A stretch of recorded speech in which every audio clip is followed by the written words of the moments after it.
Capítulo 13. Por mais que Sara procurasse emprego todos os dias, estava difícil encontrar. Ela passava o dia inteiro trabalhando nos serviços domésticos e fazia os biquinhos de crochê nos panos de cozinha para vendê-los. Nos dias nublados, o crochê era mais sacrificante pela má iluminação da humilde casa. Nesses dias, Sara, para realizar este trabalho, preferia sentar-se no canto do sofá que ficava perto da janela para melhorar a vista ao manuseio da linha e agulhas finas do delicado artesanato. Em um desses dias, Ezequiel, seu irmão caçula, que tinha síndrome de Down e, por esse motivo, era muito mimado pela mãe, que não admitia que ninguém o contrariasse, resolveu sentar-se ali ao notar que a irmã ia fazer o mesmo. Sara pediu que ele saísse, pois precisava daquele lugar por ser o mais iluminado para o trabalho que iria executar. Com a recusa dele, Sara ficou brava. Mas o menino teimoso não saía do lugar, deixando Sara mais enraivecida, a ponto de arrastar-lhe pelo braço e sentar numa pontinha que conseguia, mas ele não cedeu. Continuou sentado, apertando com o seu corpo grande e forte contra o encosto de braço do sofá o pequeno e magro corpo de Sara. A menina, para provar-lhe que estava ali para trabalhar nos panos, começou a fazer o crochê e, com essa atitude, deixou Ezequiel mais nervoso. Como ele não estava acostumado a ser contrariado, começou a socar o braço de Sara.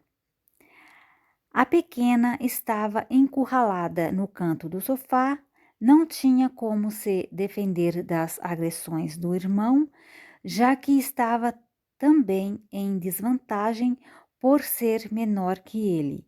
Então pediu ajuda para a mãe que estava na cozinha, ouviu seus gritos e veio. Mas Maria ficou ali parada e Sara, enquanto era agredida, relatava para a mãe o motivo da briga e pedia que ela tirasse o irmão de cima dela e que o fizesse parar com a agressão. A mãe lhe respondeu: "Você mexeu com ele, agora aguente." "Mas, mãe, fala para ele parar, ele está me machucando." Ezequiel pegou esse lugar por birra, sabendo que eu estava vindo sentar aqui para fazer crochê. Maria ficou simplesmente olhando. Depois de um tempo, pegou os braços de Ezequiel e disse-lhe: "Tá bom, filho, ela já apanhou o suficiente." As marcas arroxeadas e quase pretas da agressão ficaram por dias no braço de Sara, espantando todos ao vê-las, pois era época de muito calor e não tinha como Sara escondê-las com blusas de mangas longas. Então, ao ser indagada, a pequena respondia que tinha caído da jabuticabeira do quintal de sua casa. Com o desemprego, Sara começou a fazer crochê por encomenda para Dona Celina, que gostou do seu trabalho manual ao ver os panos de pratos que eram vendidos na feira. A menina fazia primeiro os biquinhos de crochê nos guardanapos da mãe e depois de prontos, fazia os que eram de encomendas. Ganhava seu dinheirinho, que era pouco, mas mesmo assim dividia com a mãe. Ela não percebeu o ciúme da mãe ao fazer o magnífico artesanato em crochê sob encomenda, tarefa pela qual era cada vez mais requisitada por Dona Celina, que adorava seu artesanato. Uma manhã, Sara tinha avisado a mãe que, quando terminasse de limpar a casa, iria à casa de sua freguesa para entregar-lhe a encomenda que já estava pronta e estava esperando por tê-la avisado o dia da entrega. Como de costume, Maria não lhe respondeu. De repente, Sara percebeu que a mãe estava se preparando para sair. Indagou-a: Mãe, eu vou sair daqui a pouco. Já avisei a senhora que a dona Celina está me esperando. E com quem vai ficar o Ezequiel? Problema seu, resolva. A menina sabia muito bem que o irmão não gostava de ficar sozinho e a mãe geralmente não o deixava só. Quando Maria precisava sair e não dava para levá-lo, deixava o menino com a Dolores, que morava na rua de cima. Nesse momento, Sara percebeu que a mãe estava querendo prejudicar o seu negócio, fazendo-a atrasar o dia e o horário da entrega, pois sua filha tinha lhe dito Dona Celina iria viajar nesse dia, levando os trabalhos manuais que a pequena fizera para presentear suas filhas que moravam em outro estado. Então a pequena lhe prometera aprontar a encomenda até o dia da viagem, e assim o fez. Já estava tudo prontinho, só faltava fazer a entrega no dia prometido, como sempre fizera. Até agora perceber que a mãe a estava sabotando, saindo de casa, coisa que não precisava, pois Sara sabia que a mãe não tinha dinheiro para comprar alguma coisa que necessitasse ou mesmo pagar alguma conta. Estava saindo de casa para impedi-la de sair, pois não podia deixar o irmão sozinho. Assim não cumpriria o prometido, de modo que Dona Celina ficaria decepcionada com ela. Sara esperou a mãe voltar, mas Maria estava demorando demais. Então a pequena resolveu levar o irmão para a casa da Dolores. Ao sair, chamou Ezequiel e avisou que ia deixá-lo na casa da irmã. O menino não quis acompanhá-la. Sara insistiu. A menina insistia cada vez mais e ele não arredava o pé. Não queria sair. Sara já estava desesperada por estar se atrasando cada vez mais com seu compromisso. Pegou o irmão pelo braço e, aos protestos, saiu caminho afora, xingando e dizendo que a mãe lhe dissera para não obedecer Sara, se ela lhe mandasse ir para a casa da Dolores. Não era para saírem de casa até ela voltar. Nesse momento, a pequena percebeu todo o plano diabólico da mãe. Conseguiu chegar a tempo na casa de Dona Celina antes que ela fosse viajar e honrou com a sua palavra. Ao voltar para casa, o diabo estava à sua espera. Foi recebida aos berros por sua mãe e Dolores. Elas lhe diziam que Ezequiel tinha relatado à irmã mais velha que Sara havia lhe espancado com um cabo de vassoura por ele ter recusado a ir para a casa dela.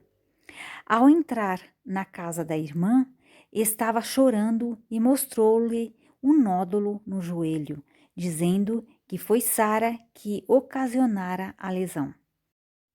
Sara ficou em estado de choque. Ela tinha verdadeira aversão por violência. Nunca ousou levantar a mão para o seu irmão caçula. Ainda mais por ter síndrome de Down, ela o tratava como se fosse o ser humano mais delicado do mundo e até se irritava com a mãe quando ela queria punir o filho com tabefes quando não a obedecia. Sara teve sua infância inteira sofrida com violência física. Não se lembra de um só dia que não tenha passado sem apanhar. Mas ela não admitia que o irmãozinho sofresse o mesmo destino que o seu. Ela bater no irmão? Isso nunca. Ficou paralisada com o terror do que estava ouvindo. Sua mãe sempre lhe dissera que ela era um monstro. Ela já estava acostumada com esse adjetivo, mas sabia que a mãe a tratava assim por ela ser a filha do seu ódio. Mas chegar ao ponto de acusá-la de ter praticado um ato tão monstruoso, aí era demais para a coitada aguentar. Sua perplexidade era tanta que nem abria a boca para se defender. Vou levar Ezequiel ao hospital, berrava Maria. Se o médico falar que esse caroço no joelho do menino é consequência de uma pancada, vou direto para a delegacia denunciar você. Quero ver você atrás das grades, pagando por tudo que já fez. E Dolores complementava. Monstruosa, quantas vezes você já deve ter agredido ele e o coitadinho não disse nada para nós. Agora quero ver você apodrecendo na cadeia. Sara estava em silêncio absoluto. Não acreditava nos seus ouvidos. Chegou a pensar: meu Deus, será que eu fiz isso mesmo e não me lembro? Se eu fiz, sou um monstro. Mamãe tem razão. Daquele dia em diante, começou a achar que tinha dupla personalidade. Ficava confusa, pois o tempo todo tinha plena consciência do que fazia. No entanto, as pessoas com esse transtorno normalmente têm apagões de memória, mas ela estava o tempo todo lúcida. Naquele dia, novamente, pensou em suicidar-se. Estava sozinha em casa, a mãe levara Ezequiel ao médico. Ao tentar o ato, ouviu uma suave voz: não faça isso, você ainda vai ser muito feliz. Largou o frasco de veneno para ratos que estava prestes a tomar e pediu a Deus: Senhor, me ajude, segure as minhas mãos, pois eu não tenho mais forças para segurar as suas. Ezequiel fora diagnosticado com um tumor benigno na articulação do joelho e alguns dias depois passou por uma cirurgia. Capítulo 14. Por mais que saísse todos os dias à procura de emprego, Sara não conseguia nada. Resolveu pedir ao irmão Arlindo, que morava na capital, para morar na casa dele e trabalhar por lá. Sendo uma cidade grande, talvez fosse mais fácil conseguir trabalho. O irmão concordou e enviou o dinheiro para a passagem de ônibus e uma pequena bolsa de viagem emprestados. Sara não contou nada para a mãe, temendo sua reação. Preferiu contar sobre sua decisão de morar e trabalhar na cidade grande só na hora da partida, pois, assim, Maria não teria a chance de atazanar e proibir a menina de fazer a viagem. A pequena comprou o bilhete da passagem com antecedência. Para a mãe não perceber, resolveu arrumar as poucas roupas que possuía na bolsa emprestada só mais perto do dia da viagem. No dia anterior da viagem, passara na casa da irmã Helena para ver a sobrinha pequena de que tanto gostava. Com beijos e abraços, despediu-se da criança e acabou confessando à irmã que no dia seguinte partiria para a capital, mas pediu que Helena guardasse segredo, pois a mãe jamais deixaria ela fazer a viagem. A irmã concordou em guardar segredo e Sara ficou tranquila. até Maria passar um pouco mais tarde na casa da filha, que não perdeu a oportunidade de relatar para a mãe o que acabara de saber. Maria chegou em casa furiosa, entrou no quarto da pequena de supetão e a pegou no flagra fazendo a mala. Enquanto retirava e jogava ao chão as roupas que a menina dobrara e colocara dentro da bolsa, aos brados lhe falava: Cadela sem vergonha, você acha que me engana? Eu sei muito bem que você quer ir para São Paulo para ficar longe de mim e fazer o que bem entender. Você não vai para lá para arranjar trabalho. O que você quer mesmo é ir rodar bolsinha na rua Augusta. Safada, cachorra, puta. Enquanto o barraco rolava em casa, a vizinha mais fofoqueira do bairro ficava olhando por cima do muro para assistir a tudo de camarote. Maria continuava denegrindo a moral da filha. Ou você está embuchada de algum dos homens que você anda por aí? Você está achando que eu não vou saber se você estiver indo para lá para tirar a cria ou parir? Acha que eu vou acreditar que vai morar na casa do seu irmão para trabalhar? Você está indo para fazer alguma coisa errada. Mesmo com toda a confusão, Sara viajou. Morou na capital por algum tempo. Conseguiu um emprego de atendente de padaria perto da casa do irmão. Mesmo a quase 600 quilômetros de distância, Maria não a deixava em paz. Naquela época não existia celular, e muito menos e-mail, para pessoas físicas. Os computadores estavam chegando só para as empresas de grande porte. Uma vez por semana, Maria mandava uma carta para a casa do filho, pedindo para que mandasse a irmã de volta para casa, e, no mesmo envelope, um bilhete para Sara com ameaças de ela mesma ir buscá-la se a menina não obedecesse e não voltasse para casa. Todos os dias, a mãe fazia ligações interurbanas a cobrar para a casa do filho, dizendo que não ia parar de fazê-las, até Arlindo mandar a menina de volta para sua cidade. A insistência de Maria perturbava todos na casa de Arlindo. A permanência de Sara na casa do irmão já não era mais bem-vinda.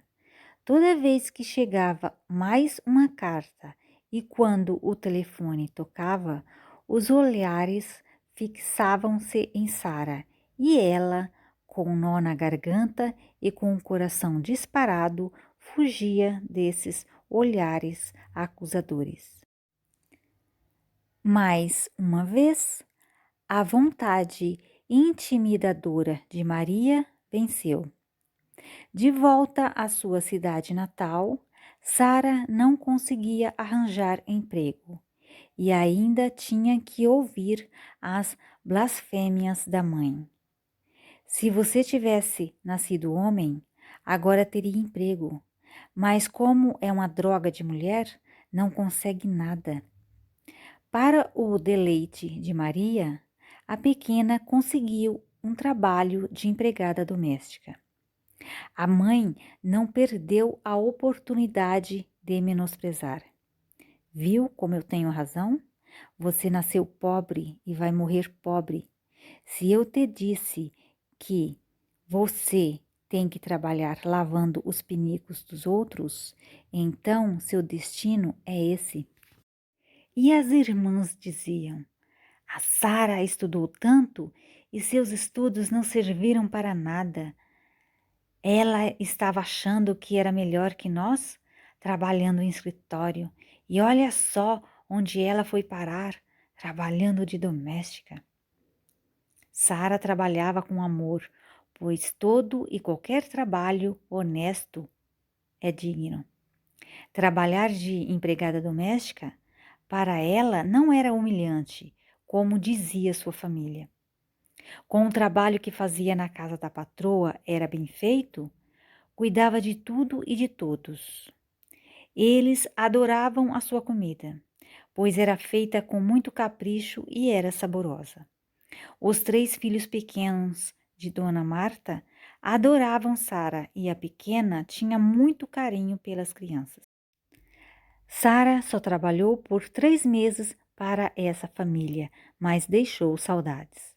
Quando se despediu de Dona Marta, a patroa, com os olhos cheios de lágrimas, envolveu a menina num abraço e pediu para a pequena vir visitar as crianças quando pudesse, pois eles iriam sentir muito a sua falta. Sara ficou perplexa com a atitude e pedido da ex-patroa, pois nunca havia imaginado que alguém poderia querer-lhe tão bem assim. Sara não estava acostumada com abraços, pois sua vida inteira nunca recebera um único beijo e abraço de sua mãe, e muito menos dos seus irmãos.